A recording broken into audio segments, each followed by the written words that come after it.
முட்டைக்கோஸ். முட்டைக்கோஸ் சாப்பாடா? இல்ல, இது பொட்டேட்டோ சாப்பாடு. வேதவனாக்கு ரொம்ப பிடிச்ச சாப்பாடு. அடே, இங்க பாருங்க, வேர்ல்டுலயே நம்பர் 1 முட்டைக்கோஸ். அன்னூர் சந்தையில தேடி பிடிச்சு வாங்கினது. ரொம்ப சாஃப்டானது, ஷைனானது. இருங்க, இன்னும் சொல்ல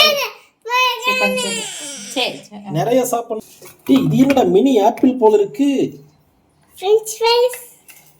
என்னடா மினி ஆப்பிளடா இது? இது French fries. என்னடா இது? French friesல பொட்டேட்டோல செய்யறது French என்ன fries. சிரிச்சிட்டு இருக்கு? பொட்டேட்டோ சிரிச்சிட்டு இருக்கு. அது ஆஹா, ரொம்ப கிறிஸ்பியா இருக்கும் போலயே. கிறிஸ்பியா தான் இருக்கும். அப்புறம் நீளமா இருக்கும். Hi friends, good morning. இன்றைக்கி லஞ்ச் பாக்ஸ் பாப்பாக்கு பொட்டேட்டோ ரைஸும் கேபேஜ் பொரியலும் வச்சுருக்கேன். ஸ்நாக்ஸுக்கு ப்ளம்ஸும் ஸ்மைலி ஃப்ரெஞ்ச் ஃப்ரைஸும் வச்சுருக்கேன். ஹஸ்பண்டுக்கு கொழுப்பருப்பு, ரசம், கேபேஜ் பொரியல், அவ்வளோதான்.